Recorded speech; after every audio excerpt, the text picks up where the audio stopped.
Hoy nos acompaña en Periodista Digital Carlos González Schaniel, que es coautor, junto con Luis Doñas, del libro Juegos de Guerra en el Pacífico, sobre un improbable conflicto armado entre Chile y Perú. Bienvenido.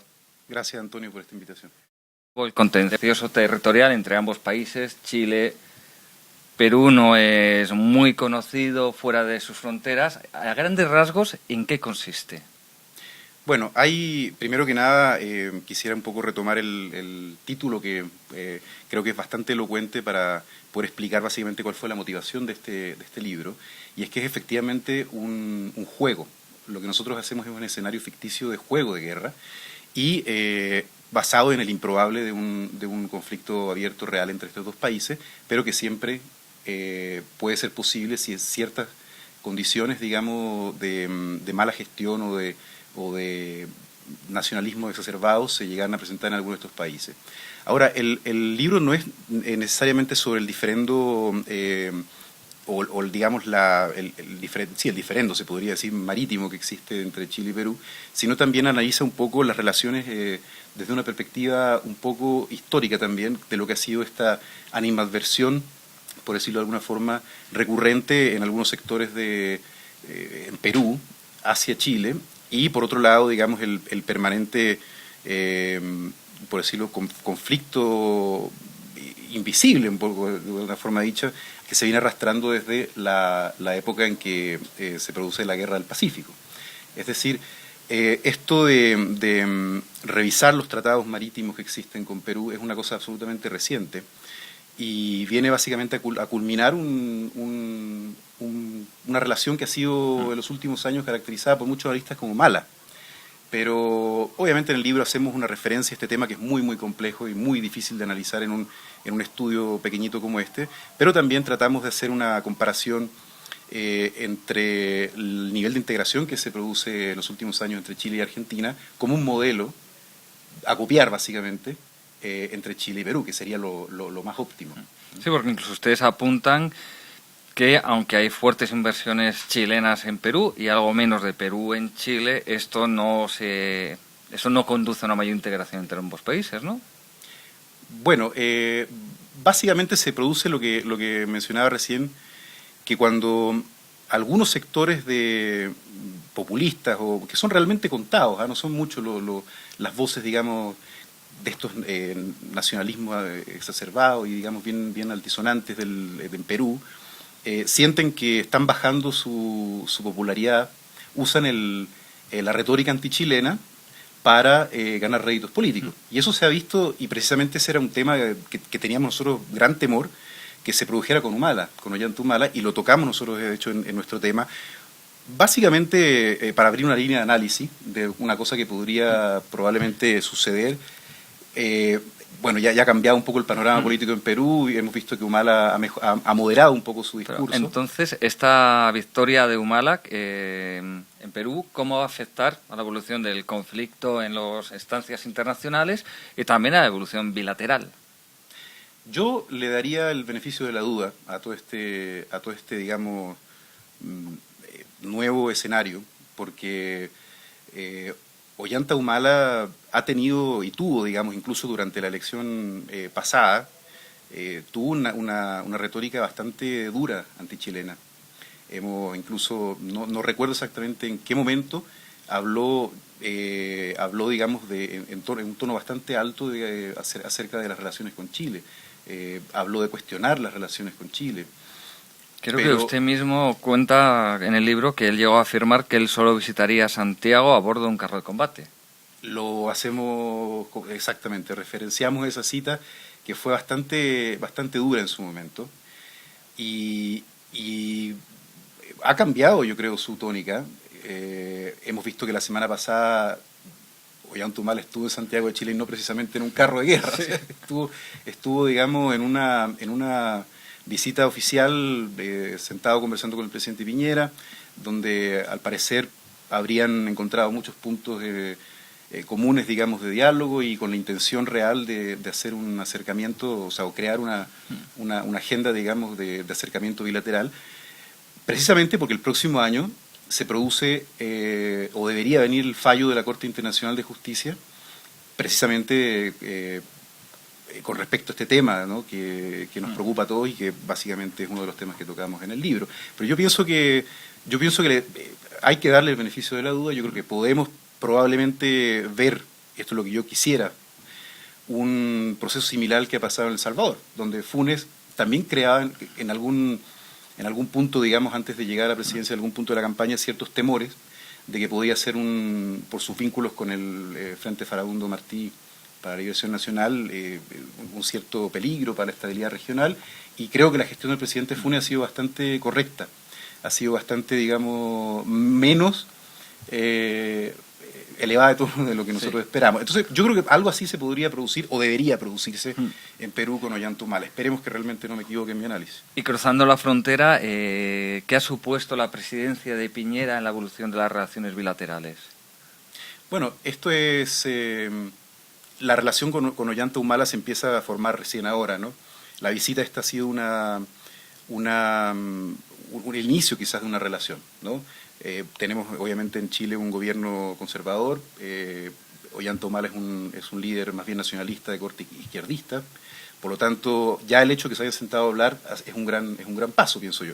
La relación entre Piñera y Alan García se vio bastante marcada por el terremoto que tuvimos el año pasado nosotros en Chile, donde básicamente uno de los primeros líderes en llegar a Santiago a manifestar su apoyo fue Ollanta Humala, y creo que las relaciones se mantuvieron en un plano bastante digamos, amistoso.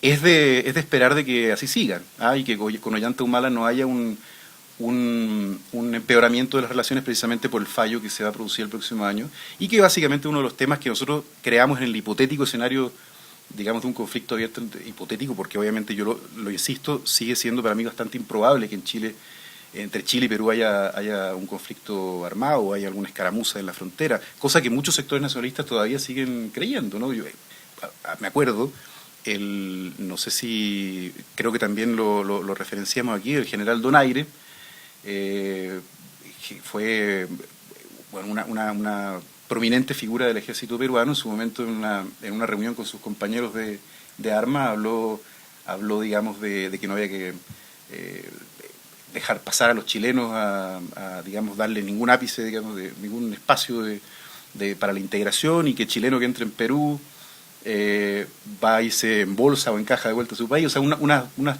declaraciones un poco quizás en broma, pero que reflejan que el tema, digamos, de la animadversión sigue siendo una cosa presente digamos, en el discurso de muchos sectores nacionalistas, ¿no? Y hay una gente que parece que siempre quiere jugar algún papel en todo lo que es el Cono Sur, en todo lo que es Sudamérica, que es Hugo Chávez. ¿Qué papel está jugando? ¿Qué papel querría jugar?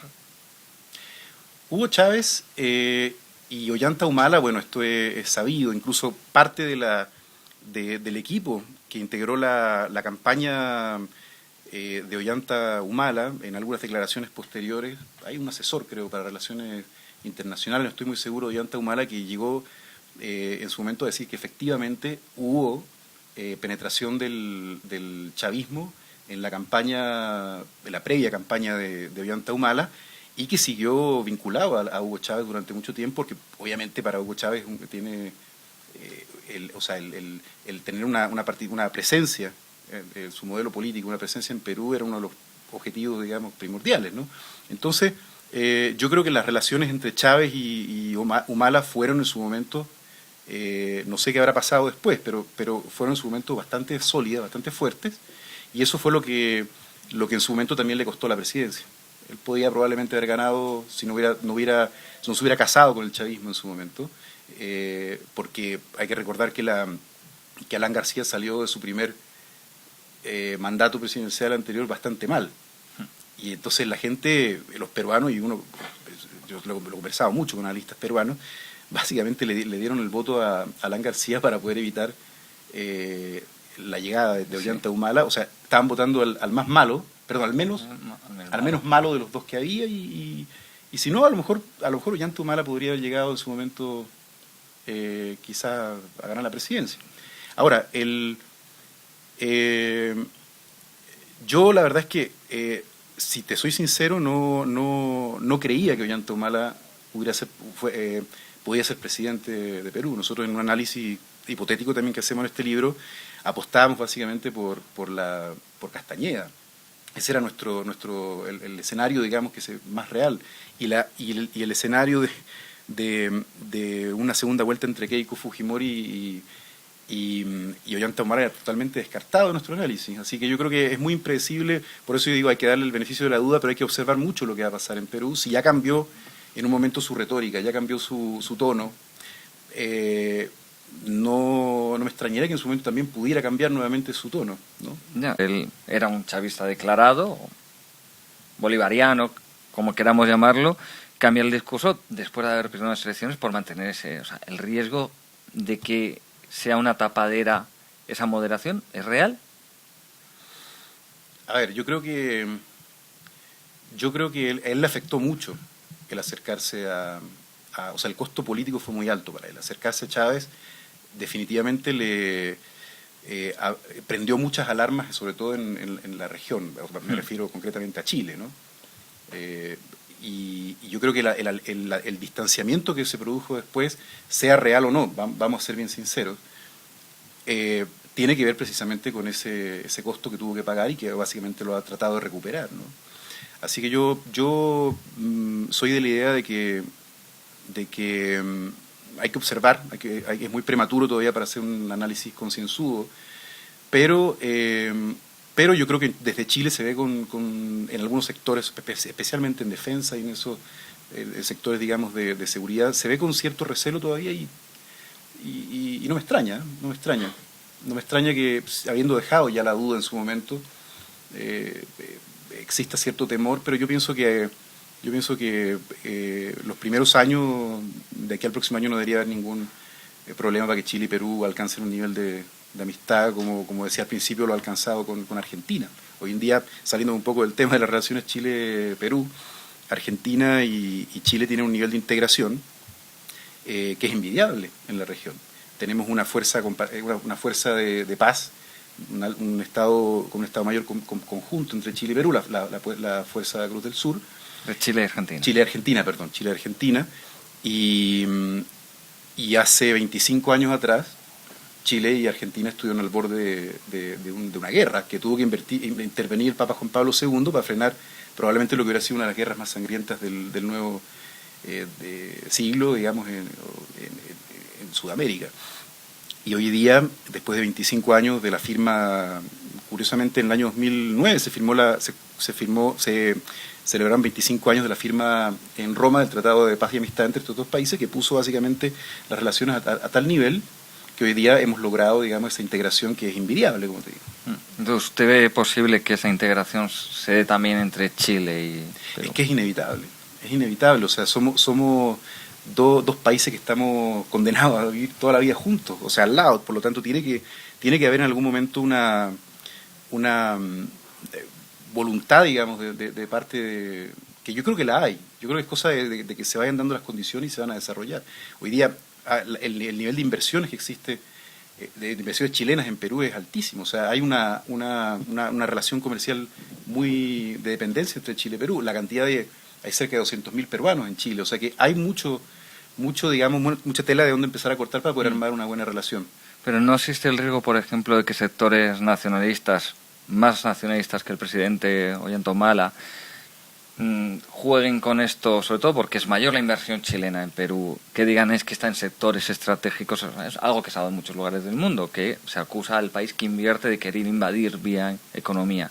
¿Existe ese riesgo o ya está superado? Bueno, han habido sectores nacionalistas y sectores, digamos, del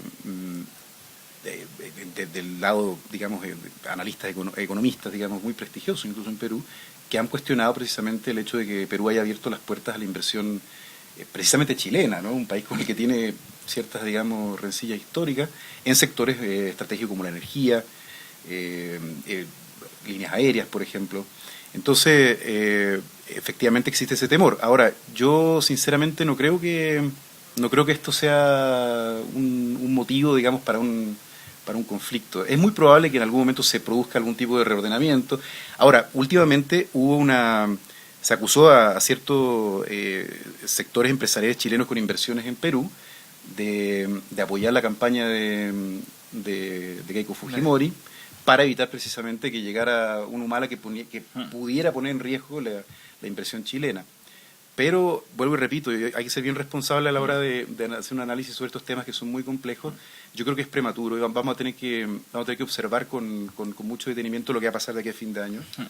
Y el próximo año, concretamente, con la llegada, digamos, de este fallo de la Corte Penal Internacional, que puede probablemente crear algún tipo de motivo para un empeoramiento de las relaciones. Pero en líneas generales yo creo que se van a mantener y se deberían mantener en el plano de la amistad. Durante los últimos años, varios países de la región han hecho fuertes inversiones en armamento. Uno de los que más ha hecho, aunque no el único, es el propio Chile, Sí. También Brasil, Venezuela mucho también. En menor medida también ha participado Perú, Bolivia. Estamos ante un proceso normal que se prolonga varios años en el tiempo de modernización de Fuerzas Armadas que siempre es necesario en cualquier país. O en algún caso concreto, ya no hablo solo de Chile y Perú, hablo en general, en algún caso concreto puede haber algo más. Bueno, ese fue uno de los mayores descontentos en su momento de Perú, que básicamente el momento que más malas se pusieron las relaciones entre Chile y Perú, se propuso y se llegó a proponer incluso un tratado de no agresión, un pacto de no agresión, que es obviamente una fórmula desde mi punto de vista un poquito anacrónica ya, pero que la propuso el presidente García para protestar básicamente con entre comillas, lo que ellos decían, una carrera armamentista de parte de Chile para armarse, digamos, contra Perú. Esa era un poco la retórica que estaban manejando y cayó obviamente muy mal en círculos de políticos y de Cancillería de Defensa en Chile. Pero yo creo que yo no soy experto en defensa ni analista, ese es Luis, el coautor, pero lo que nosotros veíamos era que efectivamente Chile durante la época de Pinochet tuvo un embargo, digamos, a la compra de armas, por lo tanto su arsenal y todos sus vehículos de guerra y todo estaban tan caducos que necesariamente en el momento que se empezó a producir la bonanza del cobre en Chile, no sé si tú sabes que parte del fondo, digamos, o sea, de la entrada, digamos, por concepto de la venta del cobre, se va a defensa. Por lo tanto,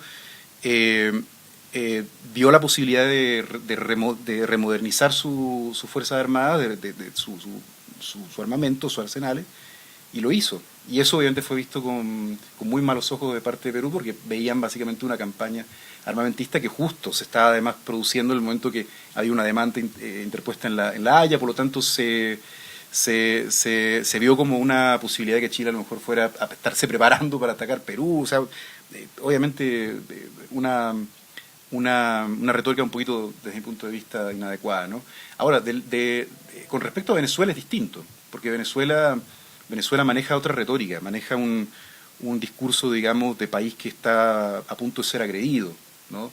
Y que por lo tanto necesita armarse, ¿no? Porque el imperio norteamericano quiere invadir a Venezuela. Entonces, yo creo que es distinta la motivación. En el caso de Brasil tiene otro tipo de motivaciones. Brasil es un país que tiene ya hoy día una presencia mundial de potencia, es la primera potencia, digamos, o va a convertirse en la primera potencia sudamericana. Por lo tanto, las responsabilidades que tiene en el concierto internacional son tales que necesita tener, obviamente, un ejército profesional, necesita tener, digamos, una presencia como sus ejércitos, sus fuerzas de paz en zonas de conflicto internacional, como parte de sus responsabilidades, vuelvo y repito. Por lo tanto, yo no mezclaría las motivaciones que tiene Chile, Brasil o Venezuela para comprar o para remodernizar Son procesos coincidentes en el tiempo, pero motivaciones distintas. Absolutamente distintas. Pues, don Carlos, muchísimas gracias por haber venido a Periodista Digital para ilustrarnos sobre las relaciones bilaterales entre Chile, Perú, hablarnos de su libro y mostrarnos su análisis. Muchas gracias. Muchas gracias por la invitación.